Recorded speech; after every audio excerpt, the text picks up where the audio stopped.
Hey folks, if you're looking for an in-depth review, you're in the right place. As for today's topic, I'll be bantering about Brace Yourself Games' Phantom Brigade, a turn-based strategy which puts players in the cockpit of a ragtag squadron of mechs, fighting against overwhelming forces. That said, did I have a blast with the Brigade, or was this Phantom a flop? I'm your host Arlyeon, let's find out together. It was supposed to be a routine training exercise, an opportunity to familiarize with the prototype predictive system and the 5-second snapshots it provides of the future. But 5 seconds was never enough to see what had been years in the making. The country was invaded, the streets turned into smoldering battlegrounds. All it could do was buy time for the prototypes to retreat, even as their homeland was usurped. Still, while it wasn't enough to fend off the invaders, hope isn't lost. As the years passed by, the missing brigade was forgotten, providing them the opportunity to begin mounting a campaign of guerrilla warfare in order to upset the status quo and reclaim the land that had been stolen from them. And honestly, as far as storytelling goes, it managed to get my attention, if only because it did a decent job of marrying the tutorial and narrative together. And the ensuing segue into some cinematic scenes only further helps to establish things in a fairly satisfactory manner. Unfortunately, if that happens to whet your appetite for more, you're apt to feel bamboozled, because once this initial introduction is out of the way, the rest of the game becomes almost devoid of narrative. Essentially, it's front-loaded in its storytelling. Because once you get into the crux of the gameplay, the only real story elements you'll have to look forward to are the sporadic events. While these little vignettes are well written, they mostly serve as a vehicle for some form of mechanical choice you'll need to make, like choosing to provide some survivors with supplies in exchange for hope, a currency that allows a region to fend off invaders for longer, or whether you want to capture Deserter and what kind of unit that you want to convert the Deserter into. Not that it was very forthcoming into what either one actually did mechanically. Overall, they're fine, but ultimately written in such a way that they don't really matter, being small scenarios you can randomly pluck up along the way that add a little spice to your journey, and which you can entirely see again shortly after going through one. Which, right, mechanical choices, so let's get into the guts of the game itself. Phantom Brigade is at its heart a turn-based strategy game with a very simple overarching goal: to reclaim your country's fallen capital.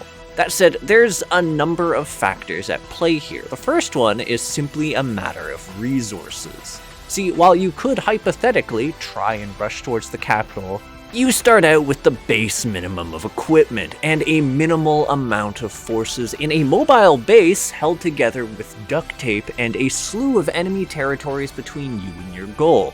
Oh, and lingering in a region for too long will alert the forces that are present, intensifying their overall difficulty and the frequency of their patrols, which, in a game that has you maintaining damage on your mechs from combat to combat, will lead to some pretty nasty deaths by attrition, even with the limited supplies of liquid fix that slowly patch you up between encounters. Essentially, guerrilla warfare is the name of the game, as you're incentivized to carefully find isolated targets and pick them off in order to get the precious mech parts and weapons you need to mount an offense, whether it be from stockpiles or off the scavenged bodies of their mechanized defenders. That, or to subvert a region as a whole, plunging it into a state of chaos where you're tasked with bouncing from combat to combat, clearing objectives before your allied forces can be repelled. Remember that hope resource? A time limit that frequently forces a lot of consecutive combat in order to convert it into a new safe zone. Really, it's a grueling endeavor, and yet, despite all these lopsided odds, there's something about the execution of Phantom Brigade's combat that really makes an impression. Remember that predictive combat system I mentioned in the story segment? That isn't just a narrative quirk. See, each round takes place over a 5-second snapshot of the fight, where you're provided an accurate readout of where an enemy will travel, as well as which unit they'll attack and what weapon they'll use. It's then up to you to carefully arrange your troops' movements and actions in order to make use of this information, whether it's weaving behind cover to avoid a barrage as a unit, or capitalizing on an exposed mech to empty Gatling gun fire into their back. Hell, you can even fire missiles at locations you know an enemy will be at later in the timeline, opening up all sorts of vicious tactical opportunities and providing you the edge you need for those constant combat encounters. Hell, even the tactical option to wait can be satisfying, knowing when not to move in order to dodge a sniper's fire, or the exact moment you'll need to slide in front of a squishier near-dead mech in order to have a heavier mech raise a shield and foil a coup de grace. All in all, it's a powerful tool, but it's not infallible, which is another tactical element you need to take into consideration. For instance, just because you see an attack coming doesn't mean you'll be able to avoid being flanked by more mobile mechs, nor is the cover afforded by buildings impervious to sustained fire. What's more, you have heat to fuss over, since when you fire a weapon, take damage from certain attacks, or use the dash action, which also doubles as an attack, you'll generate heat. Take too much, and all of your mech parts will begin taking damage, which is not only a serious drain in the fight, but a potentially hefty tax on your liquid fix reserves out of combat. Worse, it has the possibility of blowing away a limb, which can not only deprive you of your weapon and mobility, it can also cause your mech to crash, and crashing is a massive doozy, and one you'll have to contend with from a few sources, not just damage, with the biggest culprit being mech-to-mech collisions. If a smaller mech gets bowled into by another, they crash, collapsing to the ground like a sitting duck, and losing the entirety of their turn, which can not only be caused by enemy units aggressively ramming you, but also friendly units, either because you haphazardly charted a movement path during your turn, or because an NPC ally decided they'd ram into your back. Thankfully, you can cancel an ally's movements, but seriously, I am at a loss for why they choose to do this sometimes. Still, even with how much this mechanic can turn a supposedly well-oiled turn into a catastrophe, I'm fairly fond of it, in large part because you're also able to take advantage of it, with my favorite strategy being making a heavy but mobile mech, slapping a shield onto it, and just ramming face first into the enemy while the shield's up because it makes me count as a weight class heavier while I'm wearing that fucking shield. Which you'd think would be the perfect pairing with a melee build, but well, I just don't seem to have much luck in getting melee attacks to hit nicely. They're odd to aim and overshoot frequently, plus they leave you exposed to a very frequent form of attack, namely missiles. I honestly don't know what it is, despite the various different weapons in Phantom Brigade. There's a huge variety, like Gatling guns, giant solar lasers that you can cleave through buildings with, machine guns, sniper rifles. I just find myself continuously getting matches where every single enemy is equipped with a metric ton of missiles, and missile launchers and shields, which is sort of a problem since the majority of them are homing weapons, forcing you to either take cover, provided it can soak the hits, or dash at the last second, provided you can remember when they were fired off since they don't show up on the timeline, requiring you to intuit when and where they're going to land. And even if you do dash, you have to ensure your dash is actually up to the task. In fact, the brutal efficiency of missiles is to the point that I was able to tackle the first phase of the final mission with an under-leveled group just by tactically barraging the enemy with them.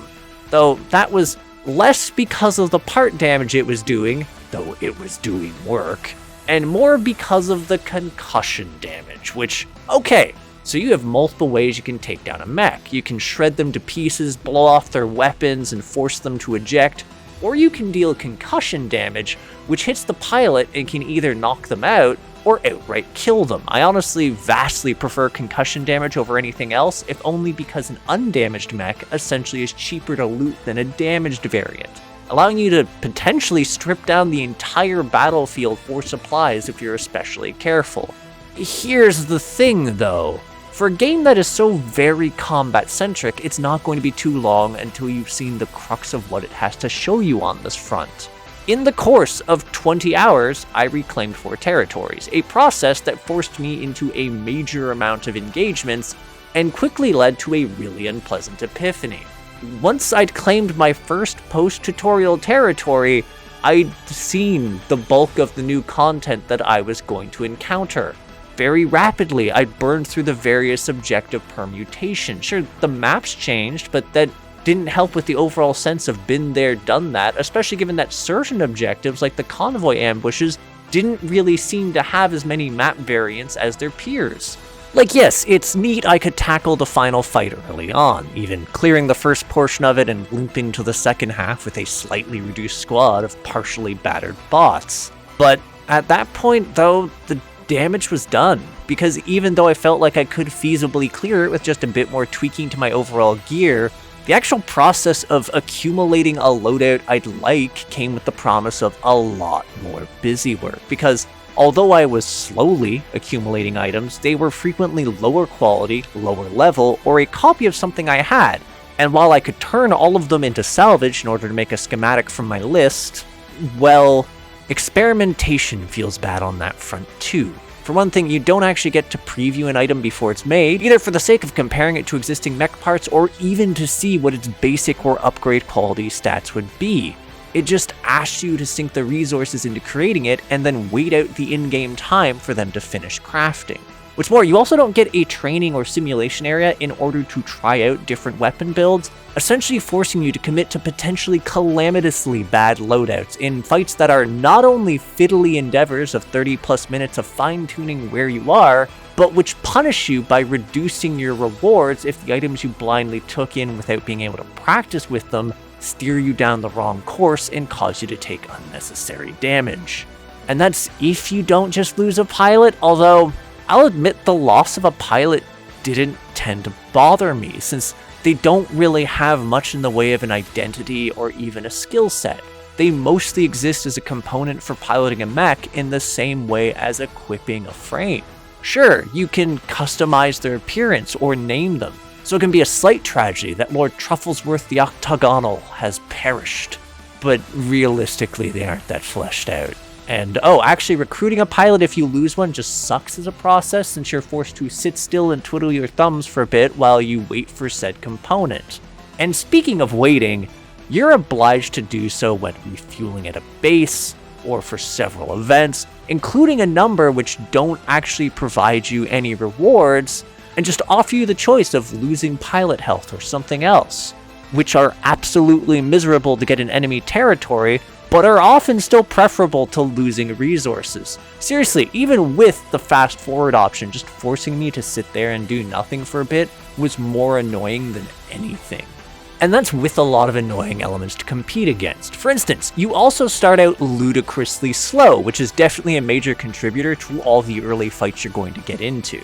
While it does eventually get better if you dabble in the mobile base upgrade system, it does take a substantial degree of investment to get there, and doing so winds up being a double-edged sword, since a good number of upgrades also come equipped with major downsides, like alerting enemies to your presence from further away and increasing the chances that heaps of reinforcements will ruin your day or just make you slower. Yeah, there's a pretty good reason that I ignored the bulk of the upgrade tree, because there's not really later upgrades that fix the repercussions for earlier ones. And given those upgrades tend to use uncommon or rare resources, which you have a fairly low cap for, they can seriously dent your supplies for some mixed results. I honestly wish there were more interesting options in there, or alternate technology trees to poke around, because it just ultimately feels like a waste, especially given that the penalties are irreversible. And my qualms didn't end there either. Overall, on a purely aesthetic level, I think that Phantom Brigade is a nice cinematic looking game. That said, the UI isn't exactly the nicest thing to contend with. A lot of the elements aren't actually well explained in-game, and again, things like the inability to tell what you're making before you do so, or being able to properly measure items against each other is a bit of a hassle and very fiddly.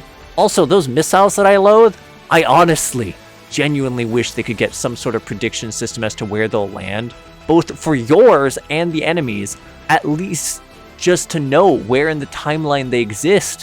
When you have enemies firing off 1 to 2 barrages each, which then wind up dropping at some nebulous point in the next turn, it often winds up feeling like a cheap chunk of damage. Also, having to repeatedly click an attack on the timeline, manually fiddle with it, cancel it, and then reselect where I should place it is super annoying than just having the option to slide along where it's placed.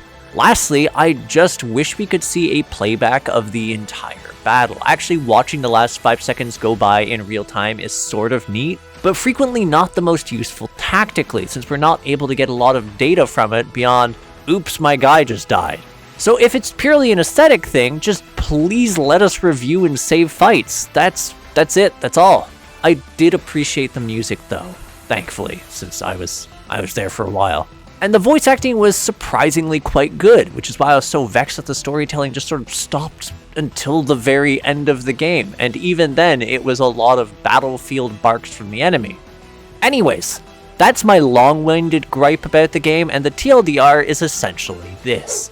If you're looking for something that will keep changing up the formula or provide you new and interesting elements as you progress forward, you're not gonna get it here. What Phantom Brigade provides is a vehicle for a lot of pitched tactical battles, albeit of a relatively iterative nature. Yes, there's leeway for tackling things in different fashions, but it's pretty punishing in regards to actually allowing you to do so in a timely fashion, and the frequent pauses in order to do nothing just felt disrespectful as fuck to my time. That's not to say I dislike this game, it just occupies a very weird, contentious space in my library where I want to actively like it, but find myself unable to really sink my teeth into it long term since it feels like it hit its peak early on. Also, the fact that the melee kept overshooting people annoyed me to the high heavens and crushed my hopes of being able to be a super heavy fighter, hyper-dashing sword and board monster. Right. In any case, here's what I can say. If you're looking for an in-depth story, you're not really going to get it here. If you're looking for a dynamic campaign that's going to continually provide you interesting and diverse objectives, also no. That said, if you're looking for some tactical action that you can sink your teeth into for small bursts while blowing apart chunks of a city and overall being a menace to society, you might actually find something here. To a very select few people, I could see myself recommending this game, which is why I ultimately rate this title as a fumble. Anywho, thanks for tuning in. If you agree, disagree, or just have something to say to me, feel free to comment. And if you enjoy my efforts to create new indie reviews, interviews, and gaming content, hit the subscribe button and the bell. For the Discord savvy folks, there's a link to my community, the Crit Hit Cauldron, in the video description, and to my Patreon so you can support me and the other members of Crit Hit. Also to my Twitch if you want to see me get dunked on in indie games live. That said, I'll catch you on the next episode of Crit Hit. Take care till then, folks.